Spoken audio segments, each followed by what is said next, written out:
그분의 선택은 공평하게 뽑기다. 쉽게 말해서 로또다. 오늘은 하나님의 내적 사역과 하나님의 외적 사역이란 제목으로 하나님의 말씀 함께 나눕니다. 제목을 딱 봐도 오늘 설교도 참 골아프겠구나라는 그런 생각이 좀 들죠. 원래 지식에 도움이 되는 책은 어렵습니다. 이처럼 어려운 말씀은 우리 영혼에 큰 성숙을 가져옵니다. 성숙에는 고통이 조금 따르죠. 어쨌든 오늘 말씀을 이해하고 잘 들으시면 우리의 신앙이 한 걸음 전진하고 진보합니다. 그런 은혜로운 말씀이 되기를 바랍니다. 하나님의 내적 사역과 외적 사역 설교 시작하도록 하겠습니다. 본문을 다시 한번 볼까요? 에베소서 1장 10절에서 11절. 모든 일을 그의 뜻의 결정대로 일하시는 이의 계획을 따라 우리가 예정을 입어 그 안에서 기업이 되었으니 이는 우리가 그리스도 안에서 전부터 바라던 그의 영광의 찬송이 되게 하려 하심이라. 오늘 본문에는 하나님의 내적 사역과 하나님의 외적 사역이 소개되어 있습니다.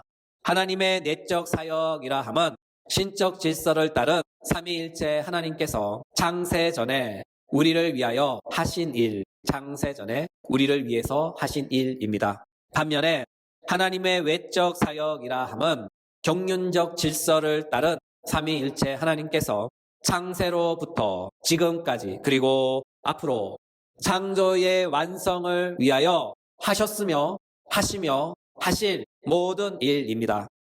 이 모든 일들에 관한 하나님의 사역들을 사도 바울은 단 두 줄의 본문을 통하여 우리에게 소개하고 계십니다.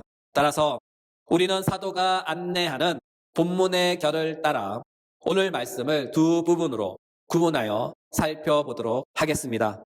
첫째, 하나님의 내적 사역입니다. 여러분, 신적 질서를 따른 삼위일체 하나님께서 창세 전에 우리를 위하여 무엇을 하셨을까요? 창세 전에 하나님은 영원 안에서 하나의 뜻을 가지셨어요. 내가 나의 영광을 위하여 나의 영광을 위해 살고 나의 영광을 섬기는 존재들을 만들어야겠다. 내가 나의 영광을 위하여 나의 영광을 위해 살고 나의 영광을 섬기는 존재들을 만들어야겠다 하는 하나의 뜻을 가지셨어요. 이사야서 43장 21절. 이 백성은 내가 나를 위하여 지었나니 나를 찬송하게 하려 함이라. 그렇죠. 세상이 창조된 목적은 바로 하나님의 영광을 위해서 그리고 하나님의 영광을 찬송하기 위해서입니다. 이것이 바로 세상이 창조된 목적이며 이것이 바로 세상이 존재하는 이유이며 이것이 바로 세상이 지닌 피조물의 가치입니다. 하나님은 이것을 위해 이것을 목적하시고 이것에 합당한 피조물을 당신의 창조를 통하여 만드신 거예요. 이로 인하여 장로교 신앙 고백서인 웨스터민스터 소요리 문답 제1문은 이렇게 묻고 이렇게 답을 합니다. 첫 번째 물음 1. 사람의 제일 되는 목적은 무엇입니까? 정답은 사람의 제일 되는 목적은 하나님을 영화롭게 하는 것과 영원토록 그를 즐거워하는 것입니다. 이와 같은 이유로 사도는 본문을 통하여 우리에게 이렇게 말씀하셔요. 에베소서 1장 12절. 이는 우리가 그의 영광의 찬송이 되게 하려 하심이라. 이는 우리가 그의 영광의 찬송이 되게 하려 하심이라. 그렇습니다. 이것은 하나님의 뜻입니다. 이것은 창세 전에 영원함 가운데 하나님 스스로 자신 안에서 가지셨던 하나님의 영원한 뜻이었죠. 이것은 아직 창세 전에 이루어진 일이기에 하나님 자신 안에서 되어진 일이기에 아직 나타나지 않은 하나님의 내적 사역 첫 번째입니다. 그렇다면 하나님의 내적 사역 두 번째는 무엇일까요? 바로 하나님의 작정과 하나님의 예정이 있습니다. 그렇다면 또 물음이 생기죠. 하나님의 작정은 무엇이며 하나님의 예정은 또 무엇일까요?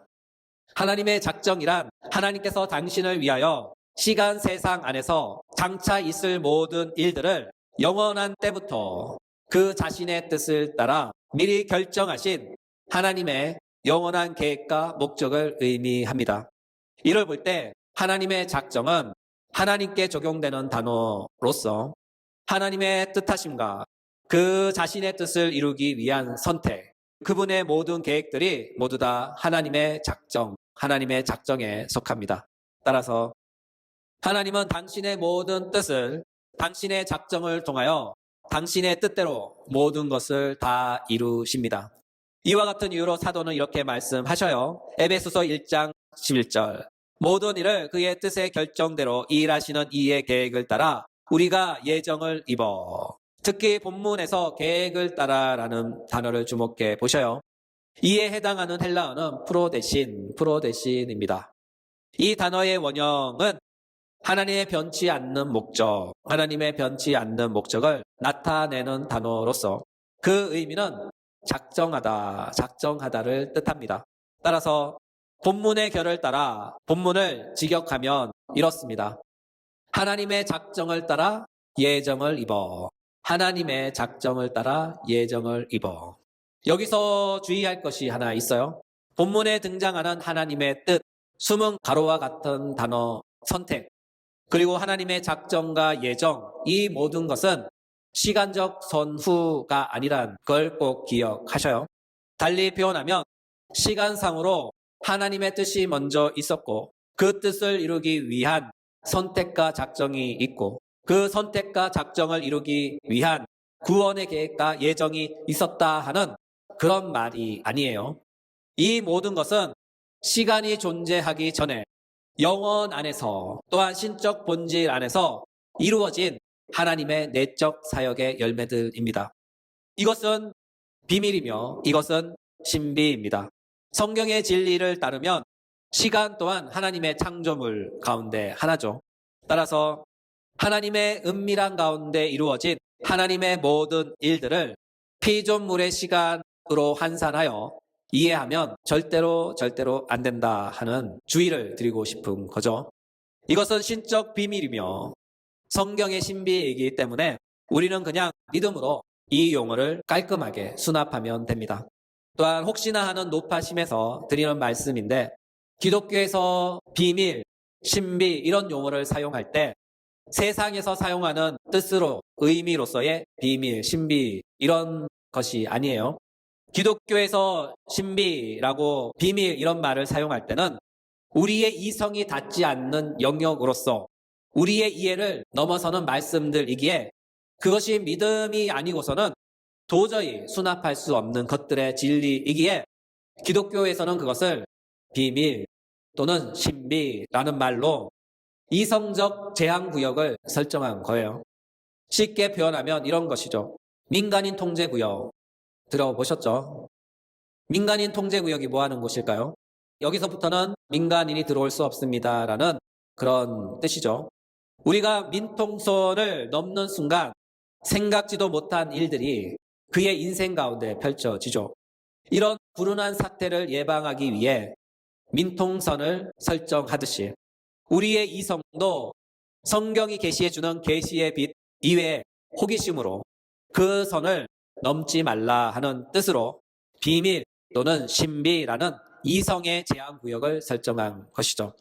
왜냐하면 우리의 이성은 너무나 호기심이 강해서 때론 무절제한 급발진으로 인해 우리의 절제되지 않는 이성이 무한한 상상력을 발휘하여 하나님의 계시에 비친 성경을 무자비하게 난도질하기 때문이죠.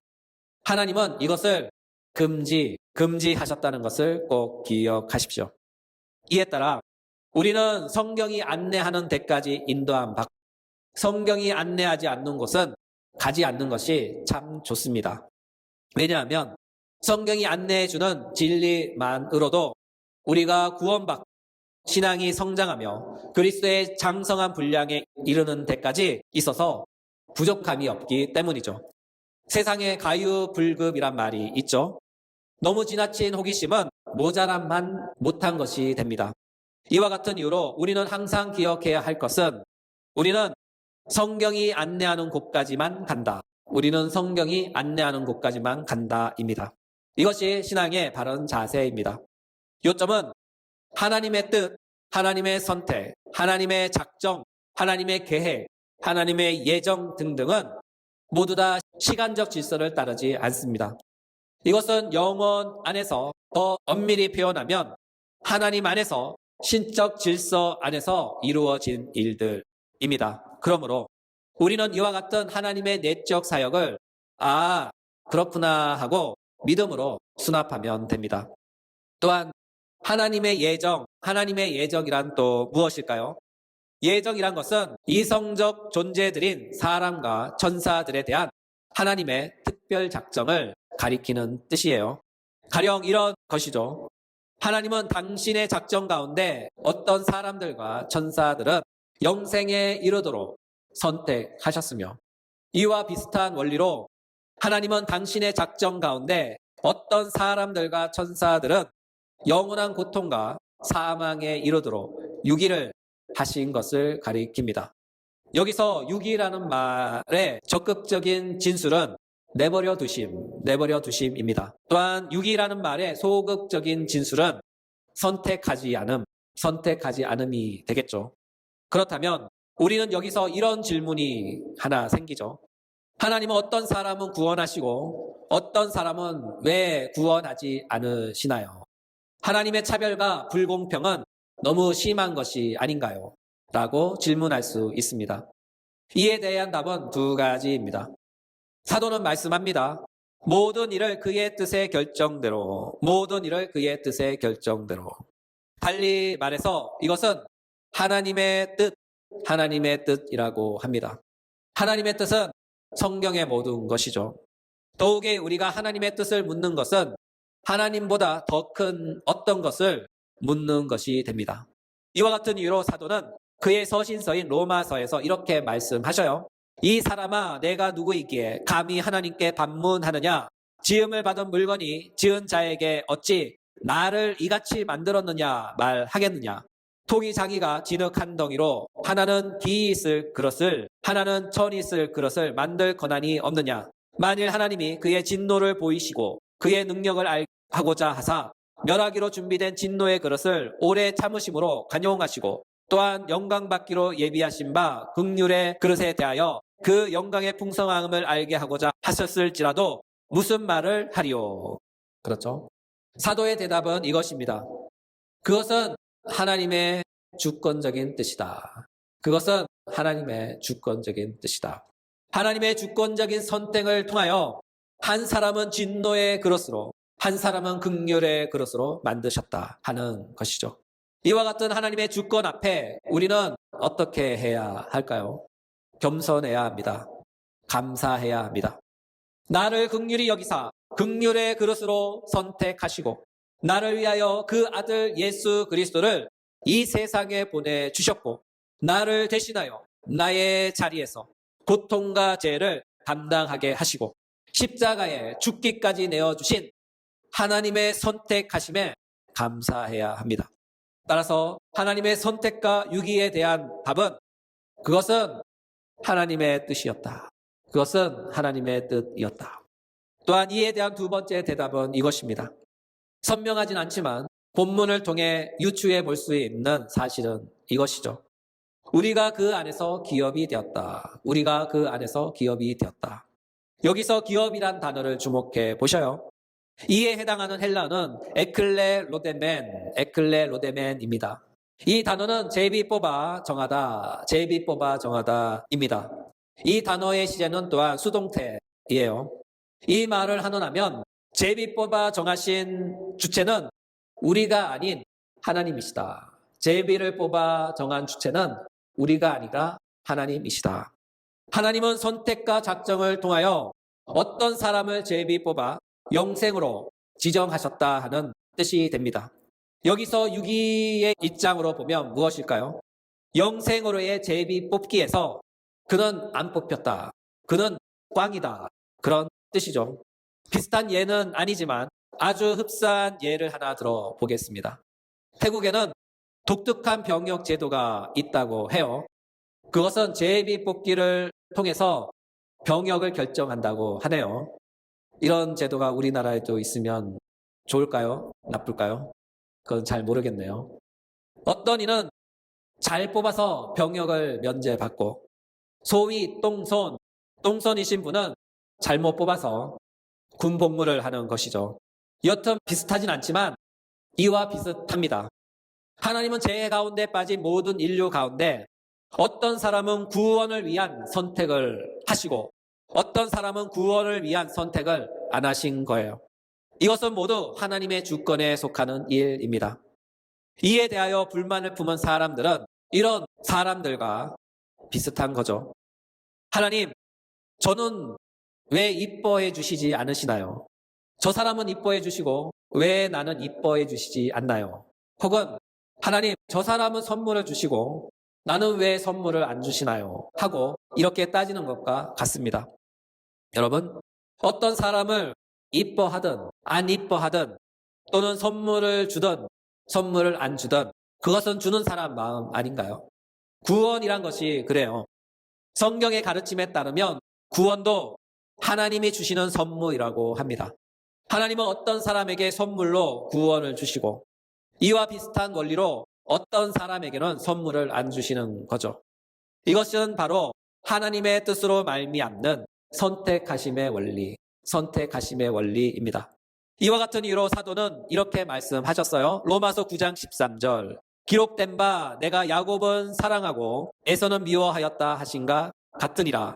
9장 11절. 그 자식들이 나지도 아니하고 무슨 선이나 악을 행하지 아니한 때에 택하심을 따라되는 하나님의 뜻이 행위로 말미암지 않고 오직 부르시는 이로 말미암아 서게 하려 하사. 9장 15절 16절. 내가 긍휼히 여길 자를 긍휼히 여기고 불쌍히 여길 자를 불쌍히 여기리라 하셨으니 그런즉 원하는 자로 말미암도 아니요 다른 박질하는 자로 말미암도 아니요 오직 긍휼히 여기시는 하나님으로 말미암음이니라.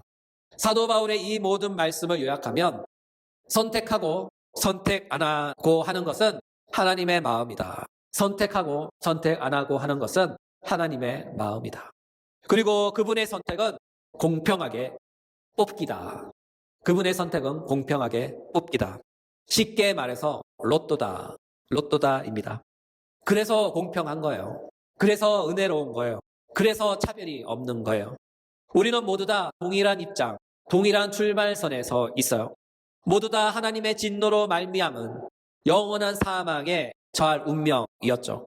그러나 하나님은 그 중에서 당신의 몫으로 얼마를 제비 뽑아 지정하사 선택하시고 그 선택을 위한 예정을 계획하신 거죠.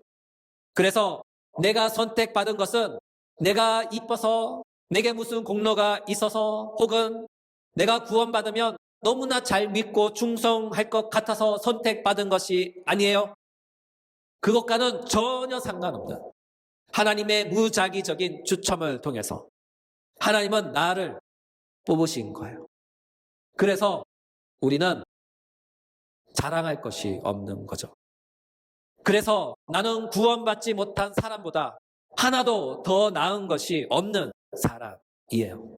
오히려 더 못난 사람일 수도 있어요. 그랬던 나를 하나님은 뽑으셨어요.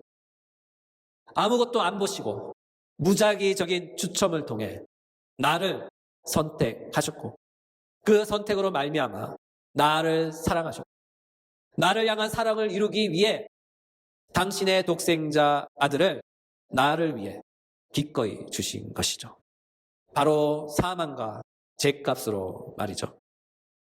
정리하면 하나님의 내적 사역으로는 하나님의 뜻, 하나님의 선택, 하나님의 작정, 하나님의 구원, 계획, 예정 등이 있습니다. 이것은 창세 전에 영원 안에서 더 엄밀히 말하자면 신적 본질 안에서 이루어진 사역입니다. 이것은 신적 질서를 따른 삼위 하나님의 영원한 교통하신 가운데 이루어진 일이기에 하나님의 뜻, 하나님의 선택, 하나님의 작정, 계획, 예정은 모두 다 하나님의 내적 사역입니다. 두 번째, 하나님의 외적 사역이 있어요. 이것을 사도는 이렇게 표현합니다. 에베소서 1장 12절. 이는 우리가 그리스도 안에서 전부터 바라던 그의 영광의 찬송이 되게 하려 하심이라. 한원하면 그리스도 안에서 그리스도를 통하여 그리스도로 말미암아 되어지는 모든 일입니다. 한마디로 하나님의 영광의 실현이죠. 하나님은 자신의 영광의 실현을 위해 창조하셨고 그 핵심에는 당신의 독생자 예수 그리스도가 계시며 예수 그리스도를 통한 고난과 죽음과 부활을 통해 그리스도 안에서의 새 질서, 새 체계를 세우셨는데 그 모든 것을 한마디로 요약한다면 바로 하나님의 영광을 위해서, 하나님의 영광을 위해서입니다. 세상은 이것을 위해 태어났고 세상은 이것을 위해 존재하며 세상은 이것의 완성을 향하여 나아갑니다. 이로 인하여 사도 바울은 이렇게 말씀하셔요. 로마서 11장 36절. 이는 만물이 주에게서 나오고 주로 말미암고 주에게로 돌아갑니다. 그에게 영광이 세세에 있을지어다.